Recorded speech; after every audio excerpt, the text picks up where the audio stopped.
आज हम आपको लेकर आए हैं एक नया लेक्चर, डिग्री ऑफ अनसैचुरेशन। तो पिछले लेक्चर में मैंने आपको क्या बताया, degree of carbon, degree of amine, degree of alcohol, degree of halide and degree of hydrogen. एक टॉपिक वहां का बचा है जिसे हम लोग बोलते हैं degree of unsaturation. Degree of unsaturation, इसका एक नाम और भी होता है। डिग्री ऑफ अनसैचुरेशन को हम लोग और भी एक नाम से जानते हैं, hydrogen deficiency index. Hydrogen deficiency index, आप डिग्री ऑफ अनसैचुरेशन को शॉर्टकट में DU भी बोल सकते हैं, और हाइड्रोजन डिफिशियंसी इंडेक्स को शॉर्टकट में क्या बोल सकते हैं, HDI। एक और नाम होता है, थर्ड नेम, जिसे बोलते हैं double bond equivalent. Double bond equivalent, shortcut में बोलते हैं DBE। तो तीन नामों से इसे जानते हैं, degree of unsaturation, hydrogen deficiency index and third क्या है, डबल बॉन्ड इक्विवेलेंट। तो क्या होता है डिग्री ऑफ अनसैचुरेशन?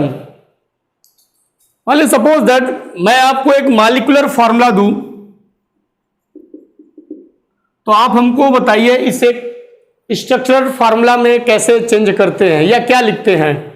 मान लीजिए मैंने आपको मॉलिक्यूलर फार्मूला दिया C2H6 और इसका स्ट्रक्चर फार्मूला लिखना हो तो क्या लिखेंगे बताइए? सिंपल सा है, CH3 सिंगल बॉन्ड CH3। अब मान लीजिए मैं इस मॉलिक्यूलर फार्मूला से एक मोल हाइड्रोजन रिप्लेस कर दूं, तो नेक्स्ट मॉलिक्यूलर फार्मूला क्या बन जाएगा, C2H4। तब इसका स्ट्रक्चर क्या होगा, H2C डबल बॉन्ड CH2। तो इसका मतलब ये हुआ कि एक मोल हाइड्रोजन रिप्लेस करने पर कंपाउंड अनसैचुरेशन में बदल जा रहा है। यदि किसी एक मोल कंपाउंड से एक मोल हाइड्रोजन रिप्लेस करते हैं तो कंपाउंड क्या बदल गया, अनसैचुरेशन के साथ साथ एक पाई बॉन्ड भी आ जा रहा है। इसी को हम लोग क्या बोलते हैं, डिग्री ऑफ अनसैचुरेशन। मतलब किसी एक मोल कंपाउंड को कितने मोल हाइड्रोजन उस कंपाउंड से रिप्लेस कर दे, वही उसका क्या कहलाता है, डिग्री ऑफ अनसैचुरेशन। मान लीजिए एक और फॉर्मूला लेते हैं, एक और मॉलिक्यूलर फॉर्मूला लेते हैं,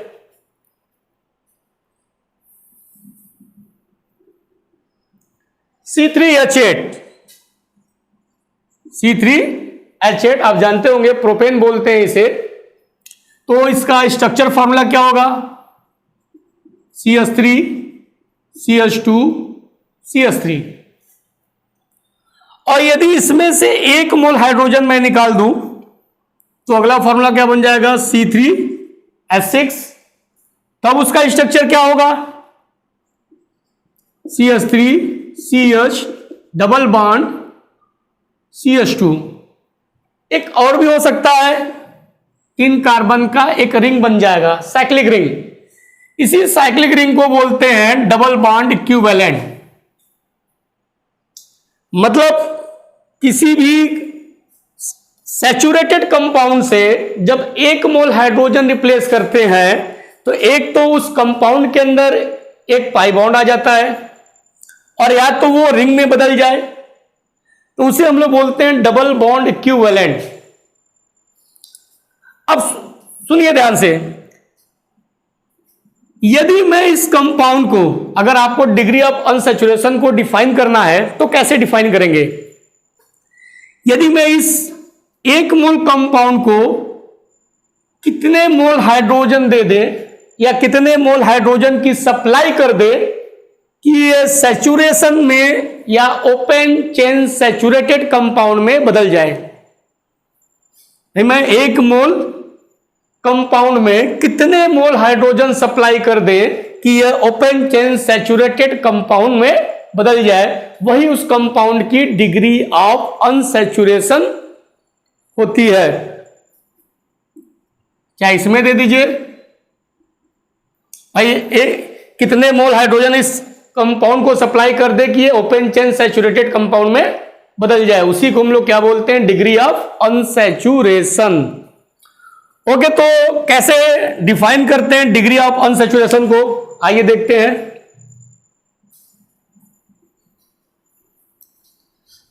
डिग्री ऑफ अनसैचुरेशन को कैसे डिफाइन करते हैं, definition of DU।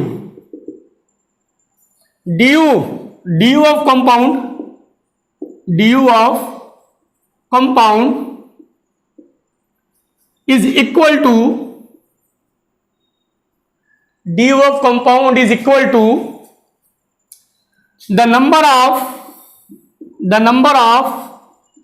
moles of hydrogen that must be supplied,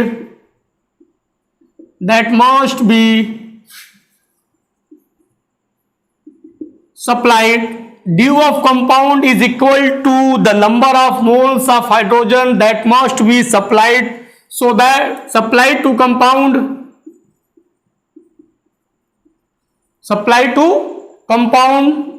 so that it converted into open chain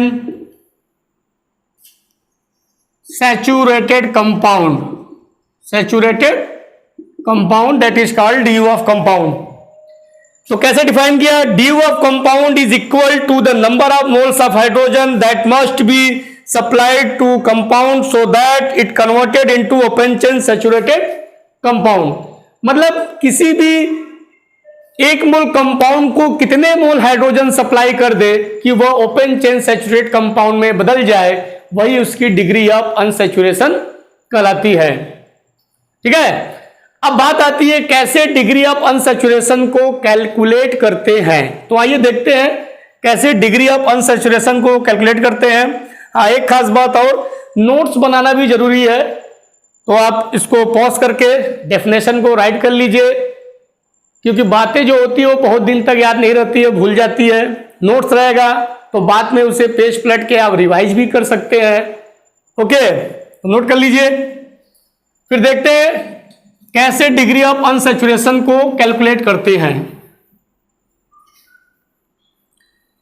calculation of degree of unsaturation, calculation of DU। DU को calculate करने के दो case होते हैं। फर्स्ट, केस वन में क्या होता है, व्हेन स्ट्रक्चर इज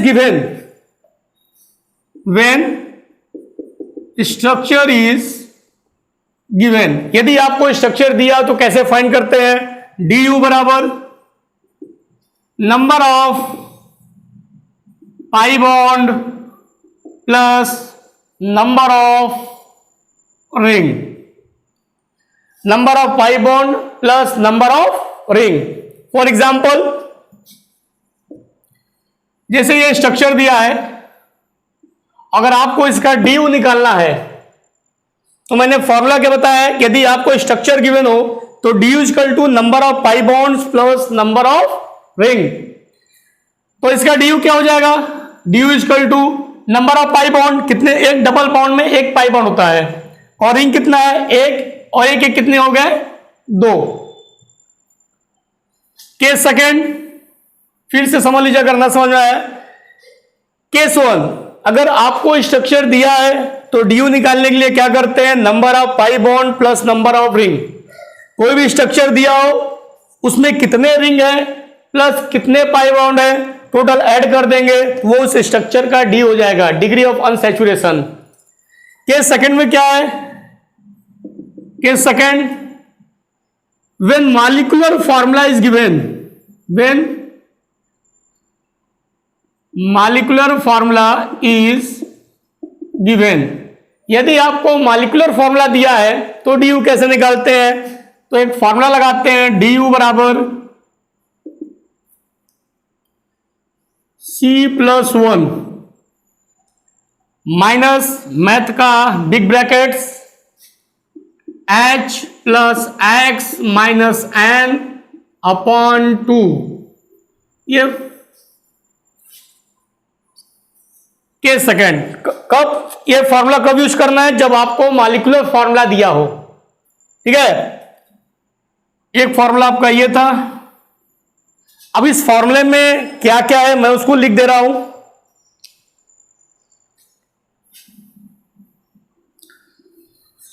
तो डी यू बराबर मैंने लिखा है C+1 माइनस मैथ का big brackets H plus X minus N upon 2, where C बराबर number of carbon atom, number of carbon atoms, H बराबर number of hydrogen atoms, X बराबर number of halogen atoms और N बराबर number of nitrogen atoms. Okay, एक hashtag उसे याद रखिएगा कि यदि स्ट्रक्चर में ऑक्सीजन या सल्फर दिया हो, व्हेन ऑक्सीजन या sulphur present it will be neglected। यदि आपको क्वेश्चन में ऑक्सीजन या सल्फर दिया हो उसे हम लोग नेग्लेक्ट कर देते हैं। ठीक है, क्यों करते हैं भी सुनिए।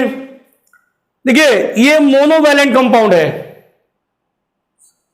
ये कुछ लिखा है उसके बाद माइनस लगा है, माइनस के बाद ये H और X, ये मोनोवैलेंट कंपाउंड है। मोनोवैलेंट कंपाउंड ऐड किए जाते हैं, ट्राइवैलेंट कंपाउंड सब्सट्रैक्ट किए जाते हैं और डाइवैलेंट कंपाउंड को नेग्लेक्ट कर देते हैं। ओके, फिर चलिए देखते हैं कुछ एग्जाम्पल से।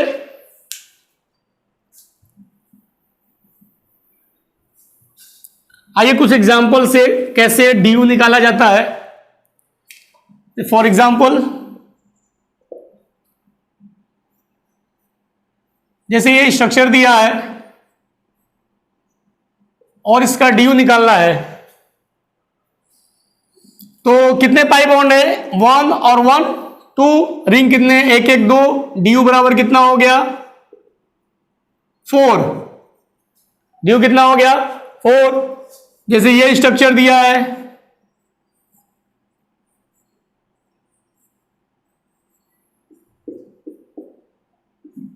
इसका डी यू निकालना हो तो number of pi bonds plus number of ring, तो number of pi bonds 1 2 3 4 5, ring कितने हैं? 6 7 8 9 10, तो डी यू इक्वल टू क्या हो गया?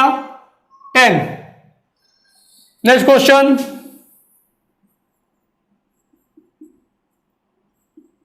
हम लोग बहुत छोटे छोटे कंपाउंड के लिए डी यू निकालते हैं, बहुत बड़े बड़े कंपाउंड के लिए डी यू नहीं पढ़ते हैं। जैसे ही पाई बॉन्ड और रिंग बढ़ते जाए उसमें मल्टीप्लाई करते जाइए, आंसर आता जाएगा। अब इसके लिए डी यू क्या हो जाएगा? D U equal to 1 2 3, ring कितने हैं? 3, पाई बॉन्ड कितने हैं? 1 2 3, 3 3 कितने हो गए? इसका डी यू क्या हो जाएगा? 6।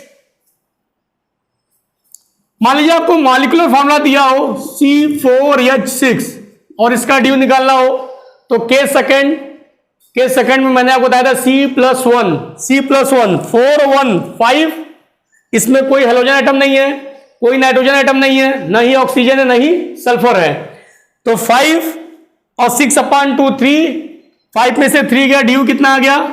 2। अब अप्लाई कर सकते हैं, फॉर्मूला मैंने आपको ऊपर बताया है। जैसे ये क्वेश्चन दे दे C4H5Cl और इसके लिए डी यू निकालना हो तो इसमें देखिए हेलोजन दिया है, तो 4 1 5 और 5 1 6/2 3, देखिए कार्बन कितना है? C+1 मतलब 5 माइनस 5 1 6, 6/2 कितना है? 3, कितना आंसर आ गया? डी यू 2 आ गया। ओके, नेक्स्ट देखते हैं, नोट कर लीजिए।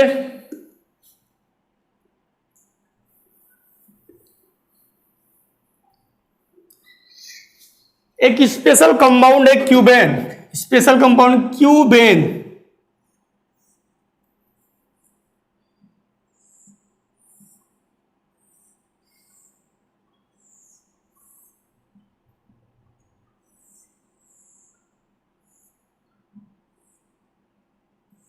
क्यूबेन, क्यूबेन फॉर्मूला होता है C8H8। क्यूबेन का जब आप ड्यू निकालते हैं तो उसका आता है 5 नॉट 6। क्यों 5 होता है 6 नहीं होता है? क्योंकि इसमें 5 बॉन्ड तोड़ने पर ही ये ओपन चेन सैचुरेटेड कंपाउंड में बदल जाता है। ड्यू का एक फंडामेंटल डेफिनेशन होता है, जैसे कंपाउंड देखिए, अब कोई आपसे पूछे कि कितने मोल हाइड्रोजन या कितने बॉन्ड तोड़ दे कि ये ओपन चेन सैचुरेटेड कंपाउंड में बदल जाए, कितने बॉन्ड तोड़ दे? तो आप देखिए यहां से एक बॉन्ड तोड़ेंगे तो ये structure open chain saturated compound में बदल जाएगा। तो इसलिए 5 बॉन्ड ही तोड़ने पर ही क्यूबेन जो होता है वो ओपन चेन सैचुरेटेड कंपाउंड में बदल जाता है। ठीक है, तो ड्यू का एक फंडामेंटल डेफिनेशन भी है कि the total number of bond must be broken to converted into open chain saturated compound that is DU. ठीक है, तो ये इसका फंडामेंटल डेफिनेशन होता है। जैसे मान लीजिए ये एक एग्जांपल है, अब आप बताइए कितने बॉन्ड तोड़ दे कि ओपन चेन सैचुरेटेड कंपाउंड में बदल जाए? 2, एक यहां से और एक, तो इसका ड्यू क्या हो जाएगा? 2। This is the fundamental definition of due. अच्छा, क्यूबेन की एक खास बात है, जब इसका नाइट्रेशन कराते हैं, इसके सब जगह 8 कॉर्नर पे NO2 आके जुड़ जाते हैं।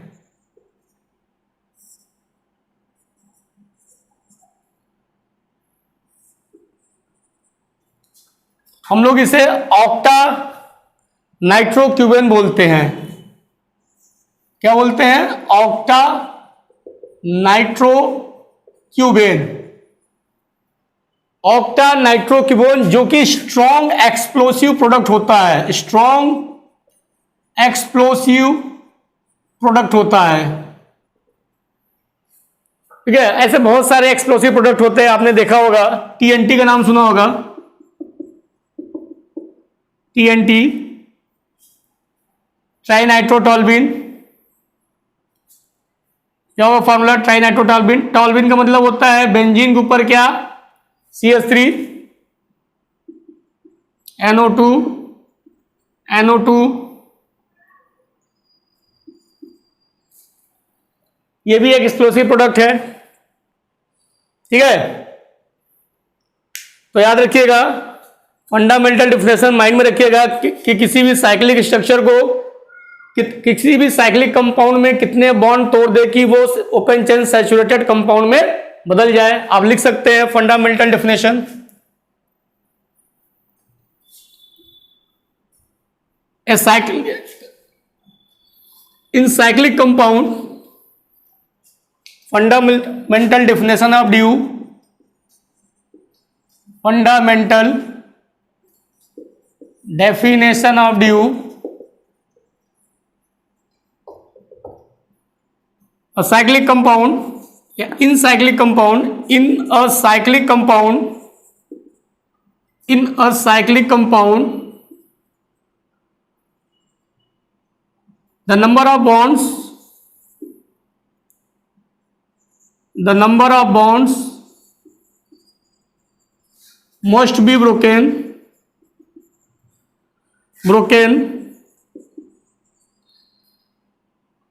into converted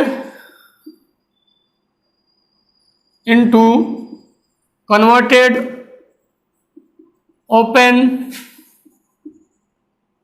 chain saturated compound, open chain saturated compound. ये DU का फंडामेंटल डिफिनेशन है। एक एग्जांपल भी आप देख लीजिएगा, जैसे साइक्लोहेक्सेन। अब इसके कितने बॉन्ड तोड़ दें कि ये ओपन चेन सैचुरेटेड कंपाउंड में बदल जाए? तो एक बॉन्ड, तो इसका DU क्या हो जाएगा? 1। ठीक, फिर नेक्स्ट लेक्चर में हम लोग स्टार्ट करेंगे GOC, journal organic chemistry. Thank you very much.